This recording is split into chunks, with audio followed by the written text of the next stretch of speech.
तो भाई अपने टीचिंग स्टाइल से स्टूडेंट्स की करते हैं मौजा ही मौजा। एक बार जोरदार तालियां हो जाए फॉर सर अवध ओझा।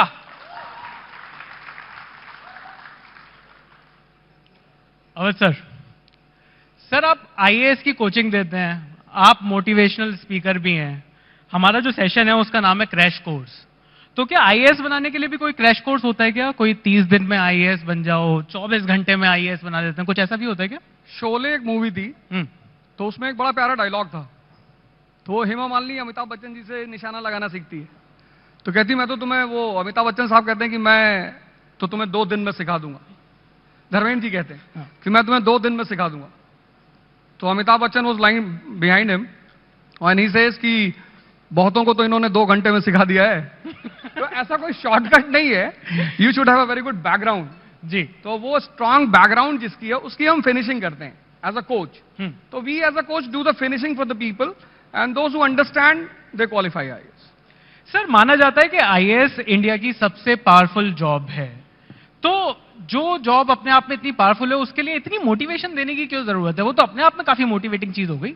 नहीं, तपस्या करते वक्त कभी कभी आदमी को दुख भी होता है। जैसे हमारी एक स्टूडेंट है टीना जी, टीना दावी, राजस्थान कैडर की जी। तो उन्होंने अपने एक इंटरव्यू में कहा कि हर दिन लगता था कि नहीं होगा, इट्स अ टफ टास्क। तो या तो आपका मन बहुत स्ट्रांग हो खुद ब खुद कि आप प्रभु राम की तरह 14 साल स्वयं जंगल में पड़े हुए हैं, और या फिर पीछे से आपको कोई चाहिए जो आपको डेली याद दिलाता रहे कि आप राजा बनने के लिए पैदा हुए हो, चाणक्य की तरह। बिल्कुल सर। सर एक डिबेट भी है, अब एक डिबेट के ऊपर मेरे को आपसे पूछना है, वो है English versus Hindi debate. English आना कितना जरूरी है? आईएएस के हिसाब से भी मैं पूछना चाहता हूं कि जो आईएएस की जो अटेम्प्ट जो है, जो इंग्लिश लैंग्वेज में देते हैं, क्या उनके लिए इजी हो जाता है? और लाइफ में भी क्या इंग्लिश जिसको आती है उसको मतलब समझ में नहीं आता? कई बार समाज जो है वो थोड़ा सा क्लासी समझता है, हिंदी मीडियम होता तो वो जुझारू हो जाता, लड़का क्लासी नहीं रहता। तो क्या आपको लगता है कि एक बायस है? बायस नहीं है। अभी हमारे यूनियन मिनिस्टर साहब थे, तो पूरा प्रेजेंटेशन उन्होंने हिंदी में दिया जी। कितनी बड़ी बात है कि all the top brass people are sitting here, और उन्होंने पूरा प्रेजेंटेशन हिंदी में दिया। तो लैंग्वेज के साथ कोई बायसनेस नहीं है, पर एजुकेशनल पैटर्न ऐसा रहा। मतलब मैंने बहुत सारे हिंदी मीडियम स्टूडेंट्स को देखा कि उन्हें पता ही नहीं था कि पढ़ना क्यों है जी। For them E is equal to E. Education is for employment, education is not for employment. अब एक छोटा सा एग्जांपल देता हूं। आप एक कंट्री में आते हो, वहां की 90% पीपल इलिटरेट है जी। 90% पीपल पॉवर्टी से सफर कर रही है। वो कंट्री नेशन है ही नहीं, देयर इज नो नेशन, कोई नेशन का कॉन्सेप्ट नहीं है। और उस कंट्री के लोग इकोनॉमिक क्राइसिस से लड़ रहे हैं, खाने को नहीं है। बिल्कुल। उस कंट्री में आपको लोगों को सड़क पे लाना है मास मूवमेंट के लिए, क्या करोगे आप? ये मेरा सवाल है आपसे। सर मतलब उनको मतलब कंट्री के 90% लोग इलिटरेट है जी, 90% पॉवर्टी से सफर कर रहे हैं, नेशन है ही नहीं, लोगों के पास खाने को नहीं है। उस कंट्री में आप लोगों को सड़क पे ला रहे हो मास मूवमेंट करने के लिए, कैसे करोगे? इंपॉर्टेंट तो सर एजुकेशन, मतलब उनको किसी तरीके से तो चैनलाइज करना ही पड़ेगा। कैसे करोगे आप बताओ, कैसे आप चैनलाइज करो, कैसे करोगे? इंस्टाग्राम। तो उस 1920 के दौर में Gandhi ji comes to India जी। He comes to India and he understand certain formulas. जैसे जिंदगी में अगर किसी को करीब लाना है तो डीओ लगाने की जरूरत नहीं। जैसे टीवी में ऐड आते हैं, एक लड़का कॉलेज जा रहा है, लड़कियां उससे बात नहीं कर रही, नेक्स्ट डे वो डीओ लगा के जा रहा है, परिया गिर रही उसके ऊपर। तो मैं उस आदमी का इंटरेस्ट फाइंड आउट करना है, इसको चाहिए क्या? The most keyword in the life of every human being is interest जी। And Gandhi ji understood it. तो उन्होंने जो नॉन कोऑपरेशन मूवमेंट चलाया, तो उन्होंने हर रीजन, जैसे पंजाब का आदमी है तो वहां एक मुद्दा था अकाली मूवमेंट, बोले you will fight on that issue, local issues national platform. This is what we learn while studying, this is called as learning. अगर एजुकेशन में 2 चीज नहीं है, क्यूरियोसिटी और लर्निंग, तो इट इज अ वेस्ट। तो मेरा मानना यह है कि बायसनेस नहीं है, एजुकेशनल पैटर्न, मतलब हमारा जो पढ़ाने का तरीका है, हम लोगों को रटा रहे हैं। अब तोते को आप कितनी बार भी राम कहला लो, वो बुद्ध तो नहीं हो पाएगा ना। This is the difference. बिल्कुल। सर, आपने लर्निंग की बात करी और आपका जो शिक्षा देने का जो स्टाइल है वो बड़ा अच्छा है और आप बड़ा यूथ से बड़ा अच्छा कनेक्ट करते हो। पर युवाओं की एक शिकायत है कि जो समय पढ़ाई का है वही समय प्यार करने का भी है। तो ये जो बैलेंस है ये कैसे बनाना है? मतलब वर्क लाइफ बैलेंस तो बन नहीं रहा है, ये वर्क लव लाइफ बैलेंस कैसे बनाएंगे बच्चे? जिसका भी मन उसके कब्जे में है, जैसे मैं अपने स्टूडेंट से बोलता हूं, कई बार लोग क्लास में पूछते हैं सर अफेयर करना चाहिए? तो मैंने कहा यार, if you are lying down in lap of a girl and you are thinking about national income तो करना चाहिए कि आपका मन किसी चीज से डिस्टर्ब नहीं हो रहा है। कभी कभी जैसा एक बार मुझे बड़ा रिप्रिमैंड किया गया कि एक लड़के ने मुझसे पूछा कि सर कितने घंटे पढ़ना चाहिए? तो मैंने उससे पूछा कि गर्लफ्रेंड है? उसने कहा नहीं है। मैंने कहा मैं नहीं बताऊंगा। तो उसने मैनेजमेंट जाके शिकायत कर दी कि साहब my father has send me here to study and mister Roja was saying you should have a girlfriend. तो मैनेजमेंट ने मुझे बुलाया, उसने लिख के दिया अर्जेंट। मैं समझ गया कोई कांड हुआ है। He was also standing there. तो मैनेजमेंट ने कहा Roja why you talk like this? मैंने कहा सर मैंने इससे सिर्फ इतना पूछा था कि यू हैव अ गर्लफ्रेंड। इसने सर ये तो नाराज हो गया। मैं इसको ये बता रहा था कि जैसे पार्कों में लोग बैठे हैं कपल्स, सुबह 8 बजे से रात 8, वहां तो वो समय नहीं पूछते, तो पढ़ाई में क्यों पूछ रहे हो? मेरा कहने का मतलब यह था कि जहां भी मजा आएगा वहां आदमी टाइम नहीं पूछेगा। जी बिल्कुल। तो you should love what you are doing, you should be passionate about your work, आप सब कुछ करोगे। सर, एक क्वेश्चन और लोगों के बीच में आता है कि बहुत बार डिसीजन मेकिंग के टाइम पर ना लोग समझ नहीं पाते, बहुत बार क्रॉस रोड्स पर होते हैं कि किस तरीके का डिसीजन लिया जाए। और बॉलीवुड ने तो वैसे ही एक लाइन दे दी है कि दिल की सुनो दिमाग की सुनो। आपको क्या लगता है कि जब आदमी को दिल की सुननी चाहिए या दिमाग की सुननी चाहिए, या फिर जैसे कहते हैं कि इमोशनल डिसीजन या फिर प्रैक्टिकल डिसीजन? नहीं, डिसीजंस जो हैं लाइफ में, जैसे हमारा जो मन है वो द्वंद्व का शिकार रहता है, ड्युअलिज्म। उसकी वजह यह है कि 95% लोग दुनिया में हर चीज कंफर्म करना चाहते हैं। जैसे कोई स्टूडेंट मेरे पास आता है तो बोलता है सर मैं आईएएस बनूंगा। अब अगर यह बात मुझे पता होती कि मैं नहीं बनूंगा तो मैं तैयारी ही क्यों करता? तो अब हम चाहते हैं हर चीज कंफर्म हो, वो है नहीं। तो जितने लोग कंफर्म करना चाहते हैं वो सबसे बात करते हैं, हजारों लोगों से पूछते हैं, दुर्योधन की तरह।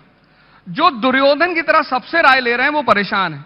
जिनके पास एक कृष्ण है कि बेटा रिस्क तो लेना पड़ेगा, गेम तो खेलना पड़ेगा, वो जीत रहे हैं। तो रिस्क लेना पड़ेगा, decision in a direction of a right person.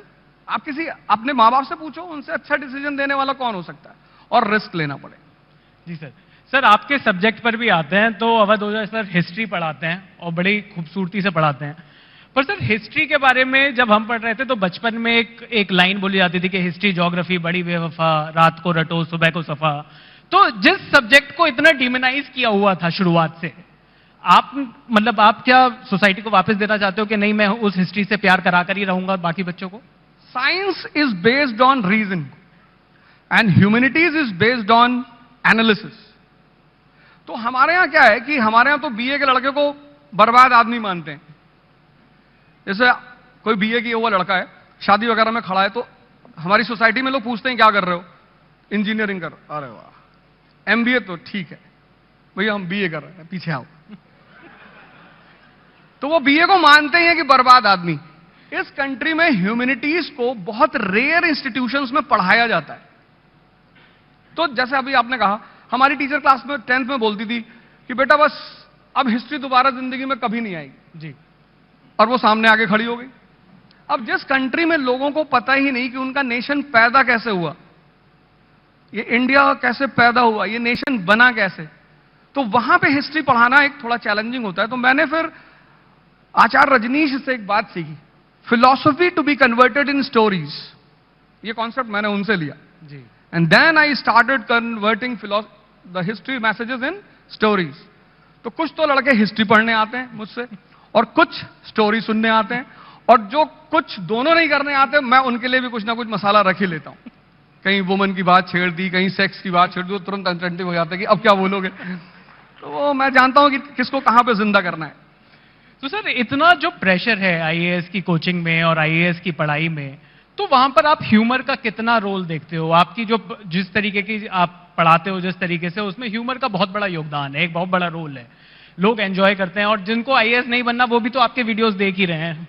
तो ह्यूमर की कितनी इंपॉर्टेंस है? ह्यूमर जैसे चटनी है खाने में, अब आप दाल की तरह ह्यूमर डाल दोगे तो लड़का बड़ा दुखी हो जाएगा।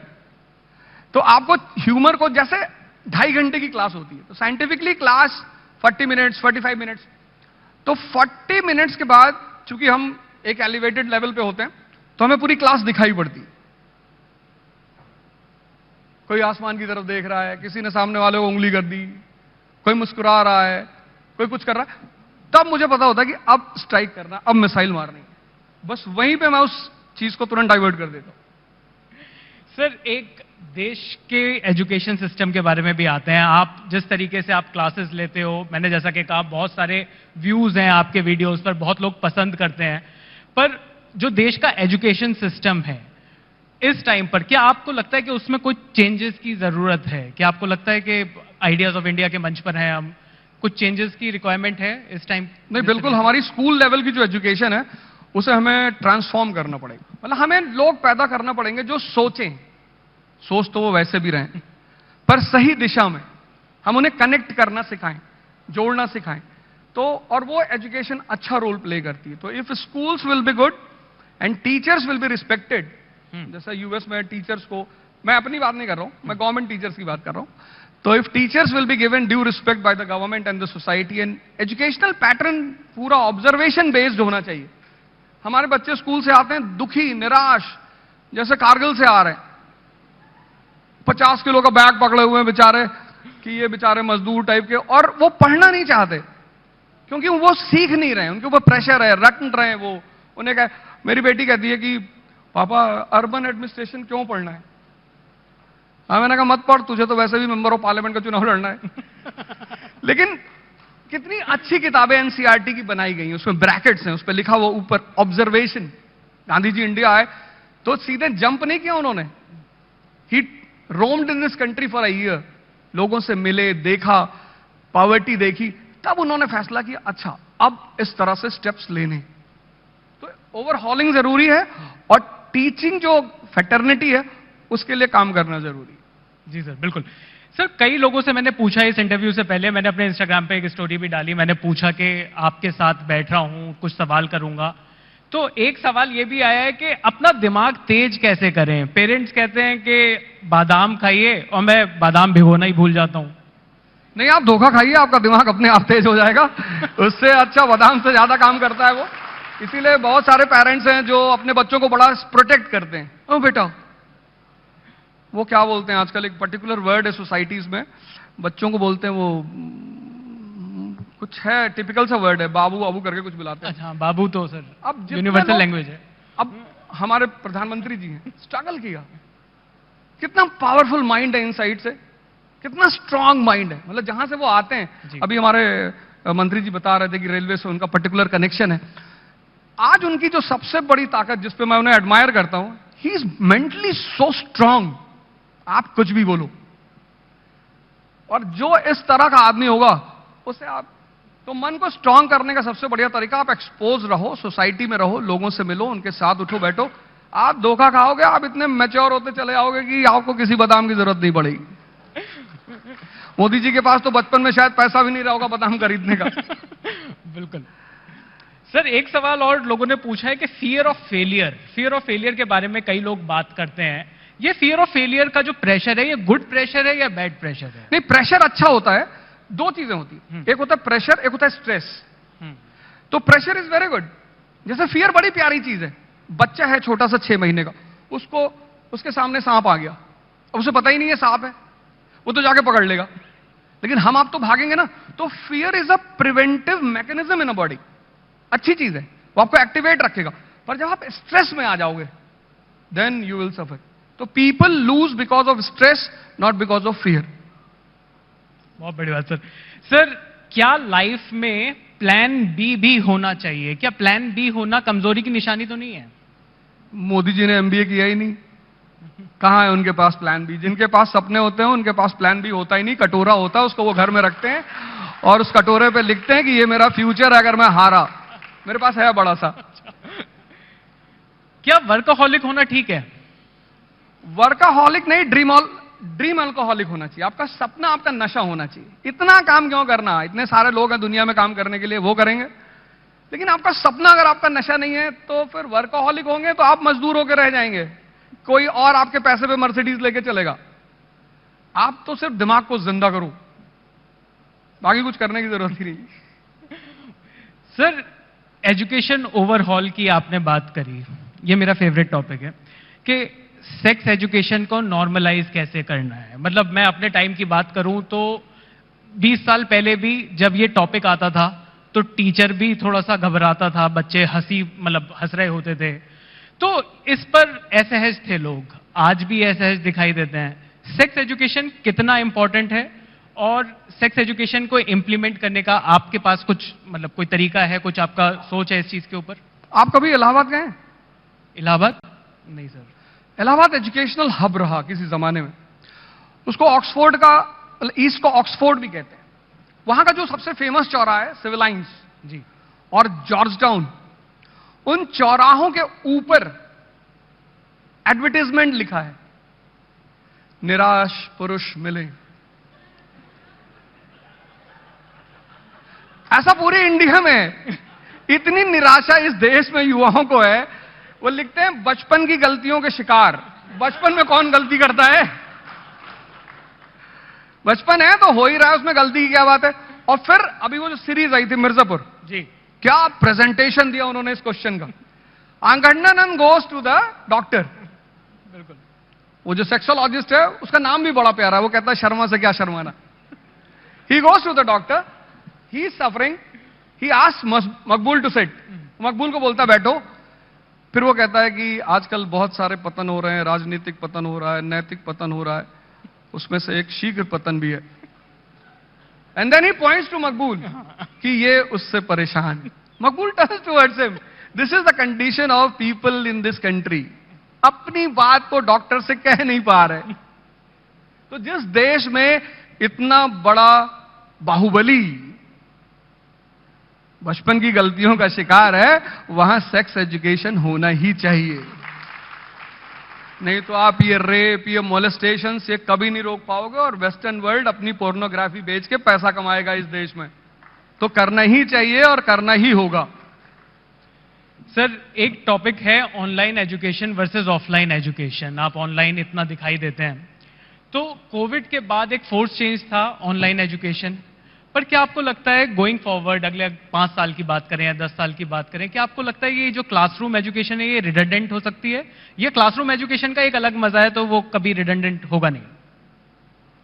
जो ग्राफ्टिंग होती है, ग्राफ्टिंग वो जिंदा प्लांट से होती है, मुर्दे प्लांट से नहीं होती।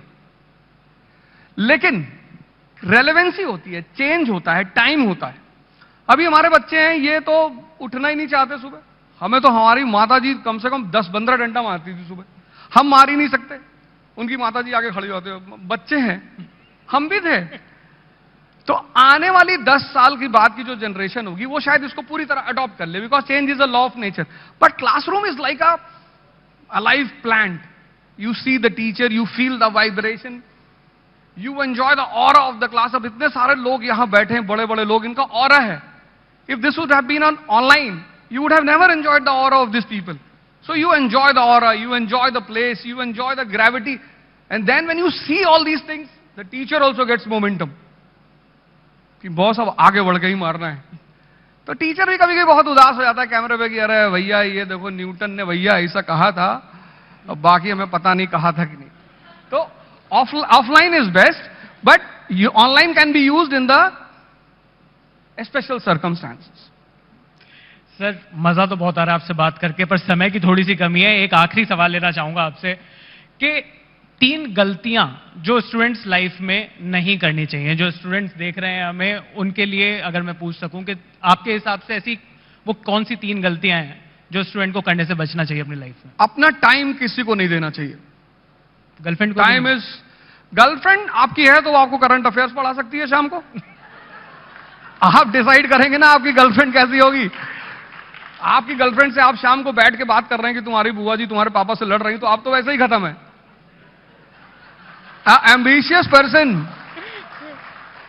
Ambitious person is always surrounded by like minded people. तो आपको टाइम अपना किसी को नहीं देना चाहिए, देना ही नहीं चाहिए। आपको हमेशा उस कंपनी में रहना चाहिए जिनका टेम्परेचर हाई रहता है। जैसे आप टेम्परेचर का एक लॉ है ना, temperature moves from high to low.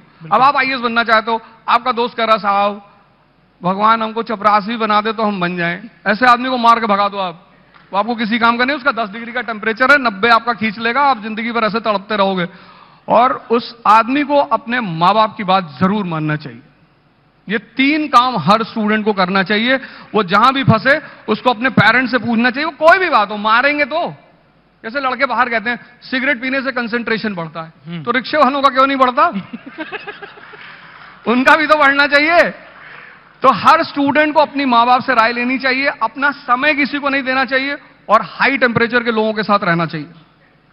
Thank you so much sir, मजा आ गया आपसे बात करके। Thank you so much sir, एक बार जोरदार तालियां हो जाए हमें जोजा सर के लिए। एबीपी माझा, उघडा डोळे बघा नीट।